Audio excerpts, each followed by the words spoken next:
Hello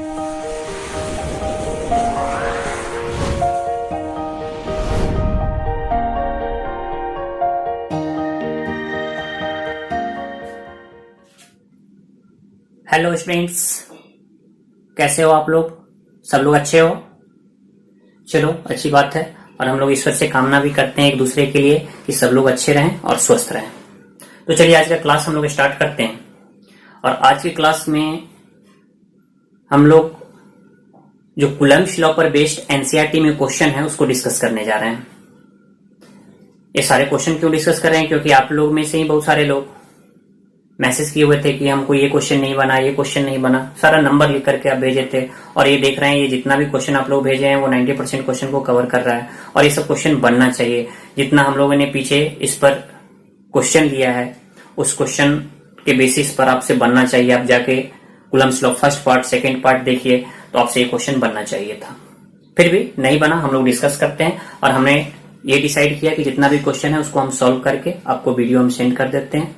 लेकिन जो लोग भी क्वेश्चन अभी तक सॉल्व नहीं किए पहले खुद से कीजिएगा, तब इस वीडियो लेक्चर को देखिए। वीडियो लेक्चर को जब भी आप इस वीडियो लेक्चर को देखें तो अपने साथ एनसीईआरटी का बुक, नोटबुक और पेन साथ में रखें। आप क्वेश्चन पास में रखें। पहले क्वेश्चन को आप रीडिंग दें, क्वेश्चन समझे कि क्या है, ये क्वेश्चन कह क्या रहा है और ये किस कॉन्सेप्ट पर बेस्ड है। तो जब भी आप क्वेश्चन बनाते हैं आप स्टेप बाय उसको पढ़िए, क्वेश्चन कहां से रिलेटेड है। ये तो हम लोग को बेसिक क्वेश्चन है, कूलम्ब्स लॉ पर बेस्ड है, ये आप लोग से बनना चाहिए था। फिर भी हम लोग देखते हैं सारे क्वेश्चन। तो हम लोग डायरेक्टली क्वेश्चन पे आते हैं। फर्स्ट क्वेश्चन जो कि बोर्ड पे फ्लैश कर रहा है, ये क्वेश्चन दिया हुआ है। सबसे पहले तो इस क्वेश्चन का जो भी डायग्राम है उस डायग्राम को हम लोग देखते हैं और स्टेप बाय देखते हैं कि इस क्वेश्चन में क्या क्या कॉन्सेप्ट इन्वॉल्व है और फिर ये इजीली सॉल्व होगा। तो आते हैं हम लोग स्टेप बाय, पहले डायग्राम देखते हैं। ये क्वेश्चन का गिवन डायग्राम है। ये फिगर जो क्वेश्चन में गिवन है यही वो फिगर है। अब देखिए क्वेश्चन में ये जो फिगर दिया हुआ है वो 3 स्टेप में दिया हुआ है। ये फर्स्ट स्टेप, ये सेकेंड स्टेप और थर्ड स्टेप। और क्वेश्चन को आप पढ़िए और वहां से कोरिलेट कीजिए कि कौन सा पोर्शन क्वेश्चन का किस फिगर को रिलेट कर रहा है। सबसे पहले तो क्वेश्चन में क्या गिवन है कि 2 चार्ज स्फीयर, एक को हम लोग स्ट्रिंग के हेल्प से हैंग किए हुए हैं और दूसरे को एक इंसुलेटिंग रॉड को हैंड के हेल्प से होल्ड किए हुए हैं। यहां पे मान लेना है, ये हम डायग्राम में क्या दिखाया है, हाथ जैसा दिखता तो नहीं है। मान लेना है कि हाथ से हम लोग क्या कर रहे हैं, एक इंसुलेटिंग रॉड होगा और रॉड के हेल्प से उस पे स्फीयर अटैच्ड है, बंधा हुआ है। और हम उसको यहां पे, जैसे ये मान लो ये कैसा इंसुलेटिंग रॉड है, यहां पर स्फीयर बंधा हुआ है और यहां पर ये स्फीयर हैंग्ड है और हम यहां पर सेकेंड वाले स्फीयर को ऐसे रखे हुए हैं। तो क्वेश्चन में कह रहा है कि ये इस पे रिपल्सिव फोर्स लगा रहा है और ये नहीं क्वेश्चन में गिवन है कि ये कितना फोर्स लगा रहा है। ये क्वेश्चन में गिवन नहीं है। फिर इस पे कितना चार्ज है, इस पे कितना चार्ज है, ये भी गिवन नहीं है। केवल एक पॉइंट है जिसको आप अंडरलाइन कर लें कि ये इस पर रिपल्सिव फोर्स लगा रहा है। इसका एक ही मीनिंग है कि जितना इस पे चार्ज, जिस नेचर का इस पे चार्ज होगा उसी नेचर का चार्ज इस पे होगा। यहां पर यही गिवन है। और वहां पे ब्रैकेट में कुछ लिखा हुआ है क्या, कि इस पे जो रिपल्सिव फोर्स लगता है उसको हम मेजर कैसे करते हैं। तो मान लीजिए कि जैसे ही इस रॉड को, ये स्फीयर को यहां पे हम लाके रखते हैं तो यहां पर ये डिफ्लेक्ट होगा, ये यहां से ऐसे कुछ डिफ्लेक्ट होगा, ऐसे डिफ्लेक्ट होगा। देखिए पेन जैसे डिफ्लेक्ट हो रहा है तो उसका इमेज बन रहा है। तो यहां पे कहा जा रहा है कि जब ये रिपल्सिव फोर्स लगता है तो आप उस पर लाइट फॉल करवाइए। लाइट फॉल करवाएंगे तो हम लोग को उसका इमेज का डिफ्लेक्शन दिखाई देगा। जैसे फॉर्चुनेटली अभी जो हम यहाँ पे रिकॉर्डिंग कर रहे हैं तो यहाँ पर देखिए, यहाँ पर ये इसका इमेज कुछ फॉर्म हो रहा है। ये पेन को मान लीजिए स्फीयर है तो इसका इमेज यहाँ पे फॉर्म हो रहा है। मान लीजिए कि ये स्फीयर को रिपल्सिव फोर्स लगा रहा है तो ये पेन ऐसे डिफ्लेक्ट करेगा। तो डिफ्लेक्ट करेगा तो देखिए इस पेन का इमेज यहाँ पे आ रहा है। तो कह रहा है कि इसी इमेज का डिफ्लेक्शन को मेजर करके फोर्स को मेजर किया जाता है। हम लोग को यहाँ पे मेजर करना नहीं है, बस यहाँ पे कहा जा रहा है ऐसे किया जाता है। हम लोग को क्या कहा जा रहा है, इस कंडीशन में जो फोर्स आया उसको यहां वाले कंडीशन से फोर्स से रिलेट करना है, कंपेयर करना है। और फाइनली हम लोग कहे कंपेयर जब करते हैं तो रेशियो लेते हैं। तो ये हम लोग का फर्स्ट स्टेप हो गया। अब सेकेंड स्टेज जो दिया हुआ है क्वेश्चन में, उस स्टेज में कह रहा है कि अब इस स्फीयर जो उतना ही सेपरेशन पे है, इसके टच में एक दूसरा स्फीयर ला के रख देते हैं सी, लेकिन ये साइज का ये स्फीयर है, उसी साइज का ये भी स्फीयर है, और उसी तरह से बी के कांटेक्ट में भी ला के रख देते हैं एक डी स्फीयर, और बी और डी का साइज सेम है। क्लियर है? सेकेंड स्टेज जो है क्वेश्चन का ये है। और थर्ड स्टेज में क्या कहा जा रहा है, अब इस सी को ए से दूर हटा लीजिए, टच जो किया हुआ है वो हटा लीजिए, डी को भी बी से यहां से हटा लीजिए, और फिर इसको थोड़ा सा और नजदीक ले आइए, जो कि हमने इस डायग्राम में बनाया है। आप डायग्राम देखिए, तो जब आप इसको हटा लेंगे और इसको भी हटा लेंगे, यहां से रिमूव कर लेंगे सी और डी स्फीयर को, और बी को थोड़ा और नजदीक ले जाएंगे, तो क्वेश्चन में कह रहा है कि बताइए अब जो बी ए पे रिपल्सिव फोर्स लगा रहा होगा उसको कंपेयर कीजिए कहां वाले से, फर्स्ट वाले कंडीशन से आप कंपेयर कीजिए। ये हम लोग का क्वेश्चन है फाइनल। अब हम लोग आते हैं स्टेप वाइज, कैलकुलेट करते हैं और कंपेयर करते हैं कि कैसे ये क्वेश्चन सॉल्व होगा हम लोग का। तो सबसे पहला पॉइंट, हम स्टेप वाइज पहले यहां से बढ़ रहे हैं। क्वेश्चन में हमको ये कहा जा रहा है कि बी ए पर रिपल्सिव फोर्स लगा रहा है, फोर्स का वैल्यू गिवन नहीं है, दोनों पर चार्ज का मैग्नीट्यूड गिवन नहीं है, तो हम लोग यहां पे कंसीडर कर लेते हैं, मान लेते हैं कि इस पे Q1 चार्ज है और इस पे Q2 चार्ज है, लेकिन जो नेचर यहां होगा वही नेचर यहां पॉजिटिव हम लोग लेके चलने जा रहे हैं, यहां पर पॉजिटिव नेचर का चलने जा रहा है, या निगेटिव ले लीजिए। क्यों ऐसा? क्योंकि क्वेश्चन में कहा जा रहा है ये रिपल्सिव फोर्स इस पे लगा रहा है। तो अब बताइए दोनों के बीच फोर्स कितना होगा, तो फोर्स का मैग्नीट्यूड जो होगा K Q1 Q2 by r square. Simply हमने कूलम्ब्स लॉ को अप्लाई किया यहां पे, और R इस डिस्टेंस को हम लोग सेपरेटली R कंसीडर करने जा रहे हैं। अभी डेटा हमने यूज नहीं किया है क्योंकि आगे हम लोग को चल के रेशियो लेना है, तो जब भी रेशियो लेना हो तो कुछ कैंसिल आगे होने का संभावना हो सकता है, तो हम लोग अभी R लेके ही चल रहे हैं। हो सकता है कैंसिल हो जाए आगे चल के, या नहीं कैंसिल होगा तो डेटा सब्स्टिट्यूट कर देंगे। अभी हम R कंसीडर करके चल रहे हैं। आप 10 लेना चाहते हैं तो 10 लेके भी चल सकते हैं। तो यहां पे हमने इसको इक्वेशन 1 ले लिया। अब सेकेंड स्टेज को डील कीजिए, और सेकेंड स्टेज को डील करने के लिए इस चैप्टर का एक कॉन्सेप्ट हम लोग को पता होना चाहिए, एक टॉपिक पता होना चाहिए, और वो है कंडक्शन। ये कंडक्शन प्रोसेस क्या था हम लोगों ने पढ़ा है पीछे, ये हम लोग को माइंड में होना चाहिए। कंडक्शन अगर आपको दिक्कत है, या जिनको भी दिक्कत है अभी तक नहीं पढ़े हैं, तो उसका जो वीडियो लेक्चर है आप जरूर देखें। हम कोशिश करेंगे कि इस वीडियो के लास्ट में आपको एक लिंक प्रोवाइड कर दें उस वीडियो का। अगर आपको दिक्कत होती है तो पहले उस वीडियो को देख लीजिए।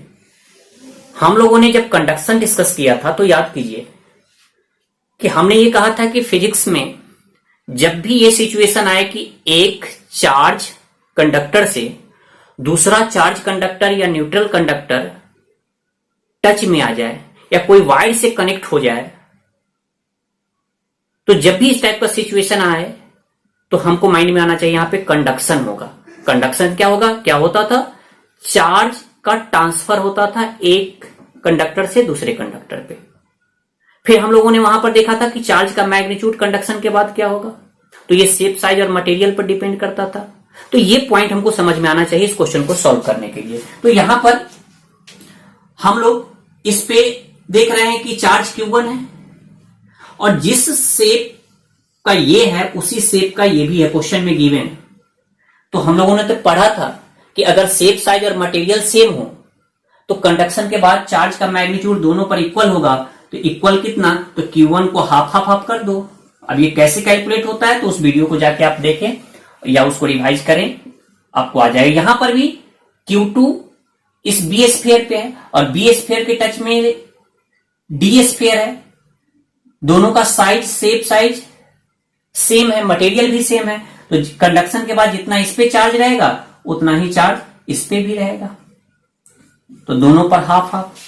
तो फाइनली हम लोग देख रहे हैं कि जब ये टच में लाके रखेंगे तो इस दोनों, इससे चार्ज का लेन देन यहां होगा, यहां भी चार्ज का लेन देन होगा कुछ। तो यहां पर ये जो कंडक्टर चार्ज लिया तो इसके बाद बचा कितना, यहां पर भी ये कंडक्टर इससे चार्ज ले लिया तो इसके पास कितना बचा। तो फाइनली जब हम इसको रिमूव कर लेंगे सिस्टम से तो ए के पास कितना चार्ज बचा, तो ये बचा Q1/2। बी के पास कितना बचा, तो अब ये ए को फाइनली अब इतना ही रहा, ये आया सिस्टम में चार्ज लेके चला गया, ये भी सिस्टम में आया चार्ज लेके चला गया, तो इसके पास ये चार्ज का मैग्नीट्यूड बचा और बी पे इतना बचा। अब क्वेश्चन में एक चीज और कहा जा रहा है कि अब जब चार्ज लेके ये दोनों चला गया तो अब क्या करो, बी को यहां ले आओ 5 सेंटीमीटर पे, और तब फोर्स देखो कि बी कितना लगा रहा है ए पे। तो अब यहां पे हम लोग फोर्स का कैलकुलेशन करते हैं। तो इस फोर्स को हम लोगों ने एफ डैश,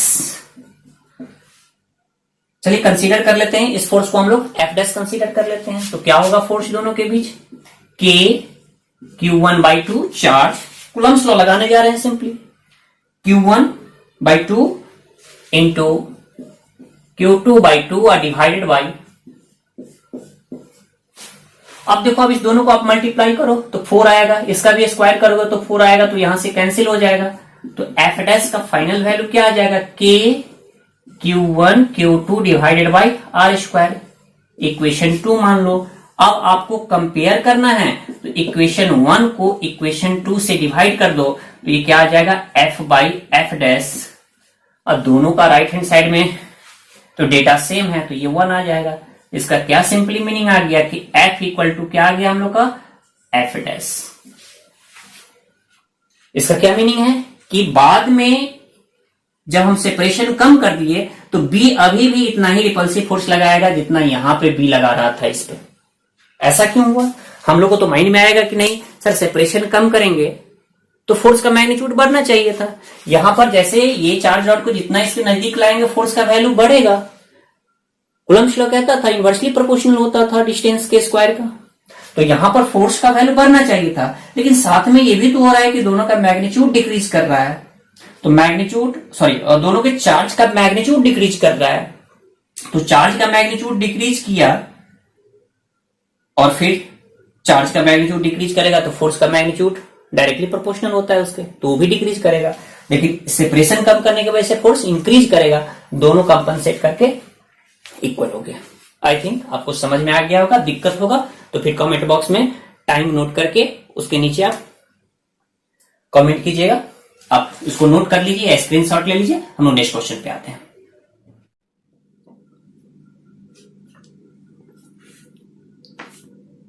क्वेश्चन गिवन है Coulomb's law of electrostatic force between 2 point charges and Newton's. सबसे पहले तो इस क्वेश्चन में ये हम लोग को समझना होगा कि इसमें एक पॉइंट लिखा हुआ है कि दोनों फोर्स जो इलेक्ट्रोस्टैटिक फोर्स है और न्यूटन्स लॉ ऑफ ग्रेविटेशन से जो हम लोग ग्रेविटेशनल फोर्स निकालते हैं, दोनों का डिपेंडेंस है किस पे, inverse square of separation between them. ये पॉइंट क्या है, ये पॉइंट क्या कह रहा है, आप याद कीजिए जब हम लोग कूलम्ब्स लॉ पढ़े थे तो वहां पे हमने एक पॉइंट डिस्कस किया था कि जो कूलम्ब्स लॉ है वो इनवर्स स्क्वायर लॉ को फॉलो करता है। ये इनवर्स स्क्वायर लॉ क्या होता था, इसको हम लोगों ने 11th में भी डिस्कस किया था कि जब दो पार्टिकल, दो बॉडी या दो मास के बीच फोर्स, उस दोनों के बीच जो सेपरेशन है उस सेपरेशन के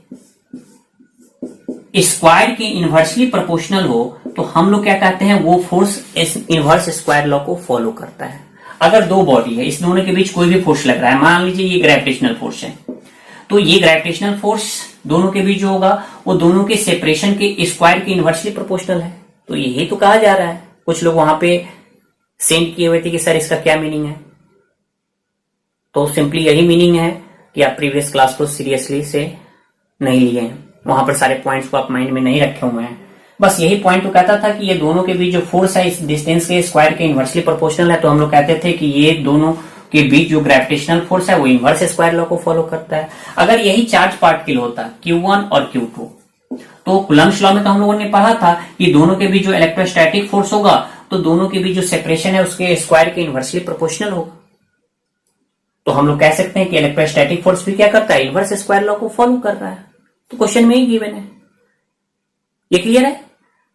सबसे मेन पॉइंट इस क्वेश्चन का ये है कि इस क्वेश्चन में हमको एक चीज कहा जा रहा है कि जो ग्रेविटेशनल फोर्स और इलेक्ट्रोस्टैटिक फोर्स होता है, दोनों में कौन बड़ा और कौन छोटा होता है, यही पूछा जा रहा है। और हम लोगों ने 11th में भी पढ़ा था कि इलेक्ट्रोस्टैटिक फोर्स जो होगा वो फोर्स ग्रेविटेशनल फोर्स से बहुत बड़ा होता है। तो इनडायरेक्टली इस क्वेश्चन में हम लोग इसका प्रूफ करने जा रहे हैं, न्यूमेरिकली लेकर के डाटा वाइज।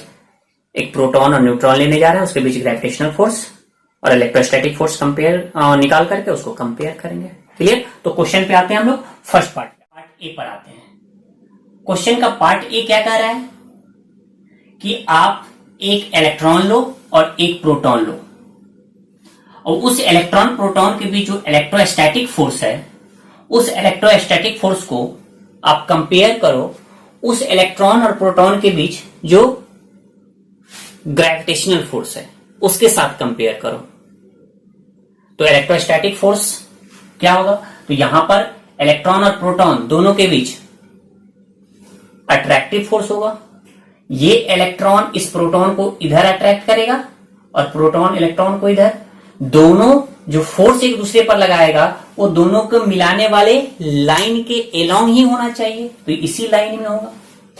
हम लोग ग्रेविटेशन जब पढ़े थे तो वहां पर ग्रेविटेशनल फोर्स भी तो पढ़े थे कि ये जो ग्रेविटेशनल फोर्स होगा वो अट्रैक्टिव फोर्स होता है, और इलेक्ट्रॉन प्रोटॉन पे जो फोर्स लगाएगा वो इधर लगाएगा और प्रोटॉन फिर इसको इधर अपने तरफ अट्रैक्ट करेगा। लेकिन दोनों फोर्स किधर होगा, तो दोनों को मिलाने वाले लाइन में ही होगा। यहां पर भी उसी लाइन में होगा और यहां पर भी उसी लाइन में होगा। तो क्वेश्चन में हमको कहा जा रहा है कि आप इस फोर्स को और इस फोर्स, यहां पर जो दोनों के बीच इलेक्ट्रोस्टैटिक फोर्स होगा उस फोर्स को आप कंपेयर करो किसके साथ, इस दोनों के बीच जो ग्रेविटेशनल फोर्स है उसके साथ कंपेयर करो। कंपेयर करो या सिंपली कहें तो रेशियो लो। रेशियो लेते हैं तो इनडायरेक्टली हम लोग क्या करते हैं, कंपेयर करते हैं। लेकिन इस क्वेश्चन में सेपरेशन गिवन नहीं है, तो सेपरेशन आपको दोनों में क्या लेना है, कांस्टेंट लेके चलना है। आप मान लो कि किसी एटम में आप जो सिचुएशन लेते हो, प्रोटॉन कहां पे होता है, न्यूक्लियस में होता है, और उसके चारों ओर एक पर्टिकुलर सर्कुलर पाथ पे, जिसको आप ऑर्बिट कहते हो, इलेक्ट्रॉन रिवॉल्व कर रहा है। तो इस इलेक्ट्रॉन, यहां पर मान लो कि सिंगल प्रोटॉन है और सिंगल इलेक्ट्रॉन है, ऐसा सिचुएशन हम लेने जा रहे हैं। तो जब सिंगल प्रोटॉन और सिंगल इलेक्ट्रॉन है तो यहां पर इस प्रोटॉन और इलेक्ट्रॉन के बीच दो फोर्स लग रहा होगा। एक फोर्स इलेक्ट्रोस्टैटिक है और दूसरा कौन सा है, ग्रेविटेशनल फोर्स है। क्लियर है ये? लेकिन एक चीज और आप माइंड में लाइए, रिमाइंड कीजिए, जब हम लोग 11th पढ़ रहे थे तो वहां पे डिस्कस किए थे कि जो इलेक्ट्रोस्टैटिक फोर्स होता है वो ग्रेविटेशनल फोर्स से मच मोर ग्रेटर होता है, बहुत बड़ा होता है। यहां पर इस दोनों के बीच जो इलेक्ट्रोस्टैटिक फोर्स होगा, ये अट्रैक्टिव इलेक्ट्रोस्टैटिक फोर्स होगा, वो अट्रैक्टिव ग्रेविटेशनल फोर्स से बहुत बड़ा होगा। बस इसको हम लोगों ने पॉइंट वाइज वहां पे लिख लिया था। आज उसका प्रूफ देखने जा रहे हैं इस क्वेश्चन में। यानी ये जो क्वेश्चन हम लोग को गिवन है एनसीईआरटी का, तो आपको ये क्वेश्चन कहता है कि आप रिमाइंड करो उस पॉइंट को जो कि आपने पढ़ा था कि ग्रेविटेशनल फोर्स से इलेक्ट्रोस्टैटिक फोर्स बहुत बड़ा होता है। कैसे, तो हम लोग देखते हैं। तो यहां पर इस प्रोटॉन इलेक्ट्रॉन के बीच, दोनों के बीच सेपरेशन तो एक फिक्स सेपरेशन है, और यहां पर इलेक्ट्रोस्टैटिक फोर्स भी लग रहा है और ग्रेविटेशनल फोर्स, तो सेपरेशन तो फिक्स है। इसलिए हम लोग यहां पर जो सेपरेशन है वही सेपरेशन यहां भी लेने जा रहे हैं। मान लेते हैं कि यहां पर सेपरेशन आर है, तो आप यहां भी क्या सेपरेशन ले लो दोनों के बीच, तो दोनों के बीच सेपरेशन आर ही ले लो। आप कैलकुलेट करो, यहां पर इलेक्ट्रोस्टैटिक फोर्स को एफ ही लिखने जा रहे हैं, तो K Q1 Q2 divided by r square. Electron पे चार्ज माइनस ही, प्रोटॉन पे चार्ज प्लस ही हमने लिख लिया है। अब यहां पे आप वैल्यू सब्स्टिट्यूट कर सकते हो या फिर हम लोग आगे सब्स्टिट्यूट करेंगे। यहां पर तो हम लोग को Q1 का भी वैल्यू मालूम है, Q2 का भी वैल्यू मालूम है, तो यहां पर Q1 की जगह हम लोग क्या कर लेते हैं, QE लिख लेते हैं, और Q2 की जगह QP।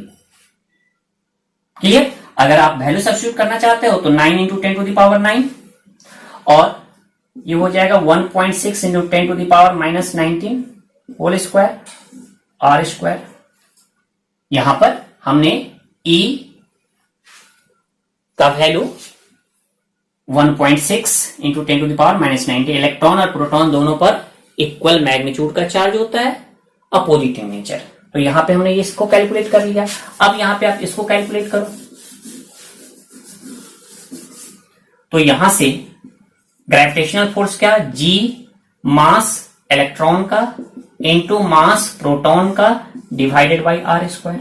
G का वैल्यू ग्रेविटेशनल कांस्टेंट याद करो कितना, 6.67 into 10 to the power minus 11 और मास ऑफ इलेक्ट्रॉन क्वेश्चन में गिवन है 9.1, या आप अप्रॉक्स करके 9 भी लेके चल सकते हो, कैलकुलेशन में सुविधा होगा, या आप 9.1 लेके चलो और 10 to the power minus 31। Proton का mass 1.6 into 10 to the power minus 27 और डिवाइडेड बाई आर स्क्वायर। अब आप क्या करो, दोनों का रेशियो ले लो, Fe और डिवाइडेड बाई Fg। तो यहां से जब आप रेशियो लोगे तो ये दोनों में है आर स्क्वायर कैंसिल हो जाएगा और ऊपर क्या बचेगा 9 इंटू 10 टू द पावर 9 1.6 इसका होल स्क्वायर और इसको हम अलग कर लेते हैं 10 to the power minus 38 divided by आप ये वाला टर्म लिखो तो ये हो जाएगा 6.67 इंटू, हम यहां पे इसको एक साथ कर लेते हैं। आप पहले क्या कर लो 9.1 लिख लो इंटू 1.6 लिख लो और 10 टू द पावर, यहां पे 11, यहां पे 31 और यहां पे 27। आप ऐड कर लो 9 आ जाएगा, तो ये कितना आ जाएगा माइनस 69। फिर से ऐड कर लो, सॉरी हाँ सही है, यहां पे 11, 31, 27, 7 to 9, हाँ ये आप इसको आप कैलकुलेट करो। अब ये तो सिंपली कैलकुलेशन है, आप इसको ऊपर ले जाओ और फिर सारे को रिड्यूस करके कैलकुलेट करें। यहां पे कुछ कैंसिल भी होगा तो यहां से 1.6, एक्चुअली ये 1.67 होता है, हमने 1.6 इसलिए रखा है ताकि कुछ कैंसिल यहां से हो जाए। तो फाइनल आप इसको कैलकुलेट करो, आप देखना कि जब ये इसका वैल्यू और ये वैल्यू जब रेशियो लोगे आप कैलकुलेट करोगे तो ये आता है 2.27 इंटू 10 टू द पावर 39। इसका क्या मीनिंग है, इनडायरेक्टली हम लोग कह सकते हैं कि ये Fe जो है वो है 2.27 into 10 to the power 39 into, यानी इलेक्ट्रिक फोर्स जो लग रहा है दोनों के बीच ये ग्रेविटेशनल फोर्स से कितना टाइम्स है, तो आप इसको आप निगलेक्ट भी कर दो तो ये 10 to the power 39 times, approx 10 to the power 40 times ये ग्रेटर होता है। तो ये जो इलेक्ट्रोस्टैटिक फोर्स है इलेक्ट्रॉन प्रोटॉन के बीच, ये फोर्स उसके बीच जो ग्रेविटेशनल फोर्स है उसके कंपेरिजन में बहुत बड़ा होता है। तो बस इस क्वेश्चन को इसीलिए दिया गया है कि आप इस चीज को समझें। इसका आप प्रैक्टिकल तो नहीं कर सकते हैं, न्यूमेरिकली प्रूफ देखो कि हाँ ये जो इलेक्ट्रोस्टैटिक फोर्स है दोनों के बीच ग्रेविटेशनल फोर्स है बहुत बड़ा है। क्लियर, आपको नोट करना है तो नोट कर लो या फिर स्क्रीनशॉट ले लो। हम लोग नेक्स्ट क्वेश्चन पे आते हैं। इसी ए में, ये ए का फर्स्ट पार्ट था, हम लोग सेकेंड पार्ट पे आते हैं। सेकेंड पार्ट लेते हैं हम लोग। Second part concept wise similar है फर्स्ट पार्ट के, केवल एक ही डिफरेंस क्या है दोनों के बीच कि फर्स्ट पार्ट में एक इलेक्ट्रॉन था और एक प्रोटॉन था, सेकेंड पार्ट में दोनों पार्टिकल प्रोटॉन्स ही है। दोनों पार्टिकल्स क्या है, प्रोटॉन ही है। तो प्रोटॉन और प्रोटॉन एक दूसरे को रिपेल करेगा, ये प्रोटॉन इसको रिपेल करेगा, फिर ये किस लाइन में, इसी लाइन में ये प्रोटॉन इसको इधर रिपेल करेगा, तो इलेक्ट्रोस्टैटिक फोर्स इधर ले लिया है हमने। प्रोटॉन फिर इस प्रोटॉन को इस लाइन में रिपेल करेगा, लेकिन ग्रेविटेशनल फोर्स तो दोनों पर क्या हो जाएगा, अट्रैक्टिव। ये प्रोटॉन इस प्रोटॉन को अट्रैक्ट करेगा, ग्रेविटेशनल फोर्स अट्रैक्टिव फोर्स होता है, लेकिन इलेक्ट्रोस्टैटिक फोर्स रिपल्सिव या अट्रैक्टिव दोनों भी हो सकते हैं। जब हम लोगों ने बेसिक इस पे क्लास किया था उसमें सारा पॉइंट्स को डिस्कस किया था। तो यहां पे ये दोनों एक दूसरे को अट्रैक्ट करेगा इसी लाइन में। मैग्नीट्यूड वाइज देखें तो मैग्नीट्यूड का जब कैलकुलेशन करेंगे तो पिछला पोर्शन का जो हम लोगों ने कैलकुलेशन किया था वो सिमिलर है। यहां पे दोनों प्रोटॉन पे चार्ज E इंटू ई, क्लियर।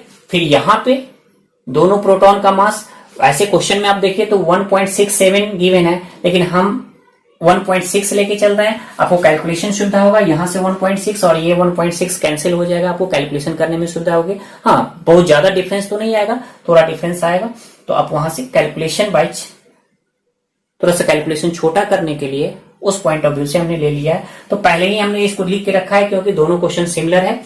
तो यहाँ ग्रेविटेशनल फोर्स निकाल लो, जैसे वहां पर रेशियो लिए थे वहां पर यहां भी रेशियो ले लो, तो यहाँ का आंसर क्या आ जाएगा।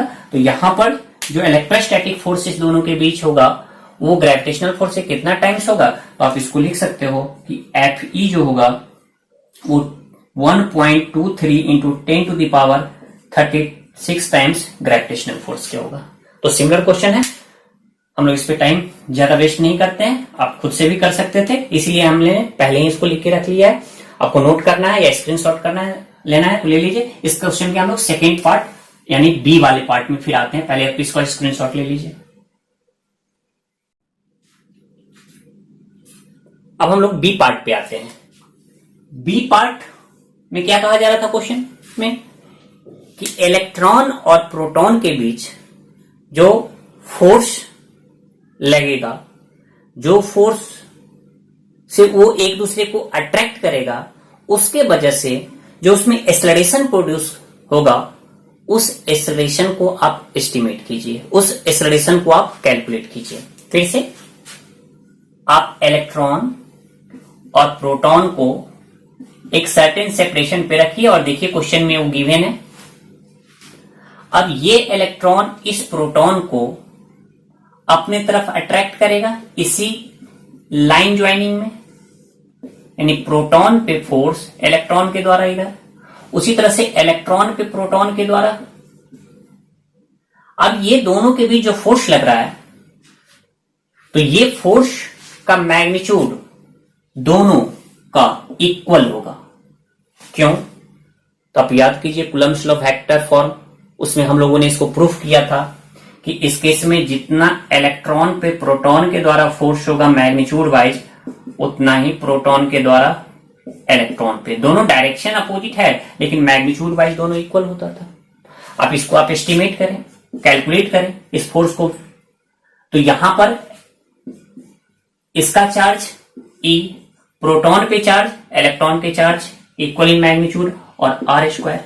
फिर लास्ट में हम लोग वैल्यू सब्स्टिट्यूट कर लेंगे, तो यहां से आगे हम लोग को के E square by r square.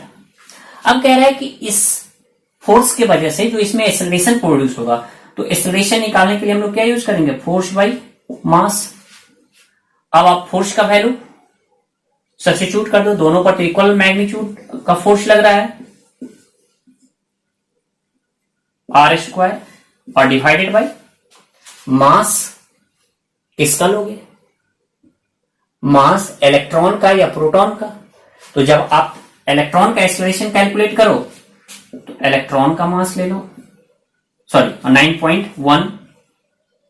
9.1 या आप अप्रोक्सीमेशन के लिए यहां पे 9 भी ले सकते हो, क्योंकि यहां पे 9 और यहां भी 9 आएगा तो कैंसिल हो सकता है, ये -31 और यहां से आप वैल्यू कैलकुलेट करो एक सर्टेन वैल्यू, और ये आंसर आपका दिया हुआ है, आप चेक कर लो आंसर। ये आप इस के का वैल्यू रखो, ई का वैल्यू रखो, और क्वेश्चन में आर का भी वैल्यू गिवन है, आप चेक कर लो। क्वेश्चन में आर का वैल्यू गिवन था 1 एंगस्ट्रॉम और आर का वैल्यू दिया हुआ है 1 एंगस्ट्रॉम, और ये कितना हो जाएगा 10⁻⁻10 मीटर। अब सारा वैल्यू सब्स्टिट्यूट करो, ये देखो ये आपका वैल्यू कितना आ जाएगा। आई थिंक इसमें किसी को दिक्कत नहीं होनी चाहिए, कर सकते हो। इसी तरह से प्रोटॉन का एक्सेलरेशन कैलकुलेट कर सकते हो। प्रोटॉन का जब कैलकुलेट करेंगे, हम यहां पे लिखने जा रहे हैं, प्रोटॉन का जब आप कैलकुलेट करोगे तो यहां पे ये जो फोर्स है उसको मास और प्रोटॉन से डिवाइड कर दोगे, तो फोर्स का तो मैग्नीट्यूड यहां पर भी वही रहेगा कि E by r square, but यहां पे प्रोटॉन का मास 1.67 होता है, लेकिन हम 6 लेने जा रहे हैं। आपको सुविधा होगी, यहां से E का भी वैल्यू जब आप रखोगे तो ये कुछ कैंसिल हो जाएगा और 10⁻⁻27, और आप यहां से कैलकुलेट करो वैल्यू, ये आ जाएगा 1.37 इंटू 10 टू द पावर 19।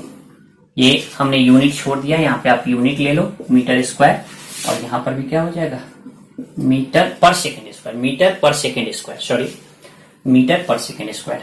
तो ये क्वेश्चन, जो कि दोनों क्वेश्चन हमने एनसीईआरटी का एग्जाम्पल कर लिया है, और ये सारे क्वेश्चन इसलिए हम डिस्कस कर रहे हैं क्योंकि बहुत सारे लोग जो क्वेश्चन सेंड किए हुए थे, तो ऑलमोस्ट सारा क्वेश्चन कवर हो रहा है, कुछ ही क्वेश्चन है जो कि कवर नहीं हो रहा है। तो हमने क्या सोचा है कि नहीं, चलो हम सारा का सोल्यूशन करके वहां पे डाल देते हैं। आपको जिनको जहां पे भी दिक्कत हो तो आप उसको देखो और वहां से हेल्प लो। हाँ, लेकिन पहले खुद से ट्राई करो, तभी इस सोल्यूशन का हेल्प लेना। हम लोग नेक्स्ट क्लास में मिलते हैं। Okay, bye.